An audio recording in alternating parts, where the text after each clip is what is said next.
Hi అండి, అందరూ ఎలా ఉన్నారు? బాగున్నారా? చిట్టి కాజాలండి, ఎంతో టేస్టీగా చాలా సింపుల్గా చేసుకోవచ్చండి. ఈవినింగ్ టైంలో పిల్లలకి స్నాక్స్కి ఒకసారి చేసి పెట్టండి, చాలా ఇష్టంగా తింటారండి. దీనికి 1 కప్పు మైదా, అందులోనే 1 స్పూన్ నెయ్యి వేసుకొని, దాంతోపాటు 1 చిటికెడు ఉప్పు వేసేసి ఇలా బాగా కలుపుకోవాలండి. పిండిలో నెయ్యి అంతా మిక్స్ అయ్యే విధంగా కలుపుకోవాలండి. ఇలా పిండి పట్టి చూస్తే మనకు ముద్దగా ఉంటుందండి. అందులోనే కొద్దిగా వాటర్ వేసి ఇలా కలుపుకోవాలండి. ఇలా బాగా ఒక 5 మినిట్స్ కలుపుకొని తర్వాత ఇలా ఒక హాఫ్ అన్ అవర్ పాటు పక్కకు పెట్టుకోవాలండి. తర్వాత తీసేసి ఇలా మళ్ళీ ఒక 5 మినిట్స్ పిండి బాగా కలుపుకోవాలండి. ఇలా కలుపుతూ ఉంటే చాలా సాఫ్ట్గా అవుతుందండి. ఇలా బండపై నీట్గా క్లీన్ చేసుకునేసి అందులో పొడి పిండి చల్లుకొని ఇలా పిండి పెట్టుకొని ఎంత వీలైతే అంత పల్సగా రుద్దుకోవాలండి. ఎంత పల్సగా అంటే అంత పల్సగా వీలైనంత వరకు చాలా పల్సగా ఉండేటట్టు రుద్దుకోవాలండి.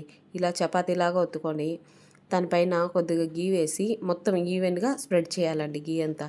తర్వాత కొద్దిగా మైదా తీసుకొని అది కూడా పైన ఈవెన్గా స్ప్రెడ్ చేయాలండి. తర్వాత ఇలా సైడ్స్ ఉంటాయి కదా, అది కరెక్ట్గా ఇలా కట్ చేసుకునేసి అవే మనం పడేయాల్సిన అవసరం లేదండి. ఇలా మధ్యలోనే ఒక్కొక్కటిగా తీసుకొని ఇలా మధ్యలోనే పేర్చుకునేయచ్చండి. ఇలా పేర్చేసి కొద్దిగా పొడి పిండి చల్లుకుంటూ ఇలా మెల్లిగా ఫోల్డ్ చేసుకుంటూ రావాలండి రౌండ్గా.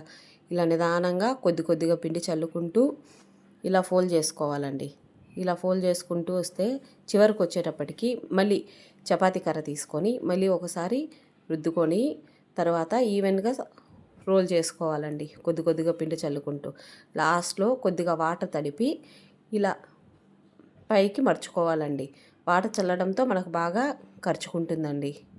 తర్వాత ఇలా చుట్టుకునేసిన దాన్ని ఇలా బాగా రోల్ చేసుకోవాలండి. రోల్ చేసుకునేసి ఎంత వీలైతే అంత కొంచెం రోల్ చేసుకోవాలండి.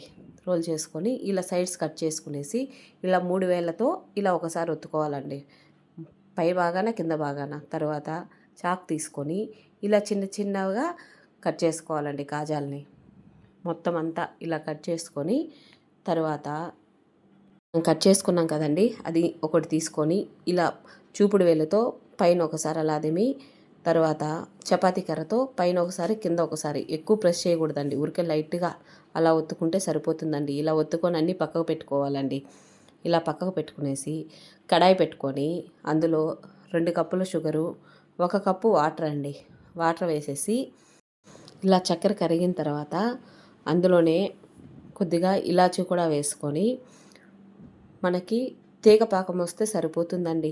ఇలా తీగ పాకం వచ్చిన తర్వాత స్టవ్ ఆపేసి అందులోనే ఒక అరదబ్బ నిమ్మ చెక్క పిండుకొనేసి పక్కకు పెట్టుకోవాలండి. తర్వాత ఆయిల్ హీట్ అయిన తర్వాత ఇలా ఒక్కొక్క కాజాను వేసేసి వెంటనే గరిటె పెట్టకూడదండి. ఒక 2 నిమిషాల తర్వాత ఇలా తిప్పుకొని గోల్డ్ కలర్ వచ్చిన తర్వాత తీసి పాకంలో వేసేసి ఒక 5 మినిట్స్ ఉనిచ్చేసి పాకం అంతా పీల్చుకుంటుందండి. 5 మినిట్స్ తర్వాత తీసేయడమే అండి. అంతే అండి, ఎంతో టేస్టీగా చిట్టి కాజాలు రెడీ అయిపోయాయండి. చల్లారిన తర్వాత సర్వ్ చేసుకోవడమే అండి. ఇలా ట్రై చేసి చూడండి, పిల్లలు ఎంతో ఇష్టంగా తింటారండి. మీరు ట్రై చేసి మీకు ఎలా వచ్చిందో కామెంట్ చేయండి. Thank you for watching. Please like చేయండి, షేర్ చేయండి, సబ్స్క్రైబ్ చేయండి.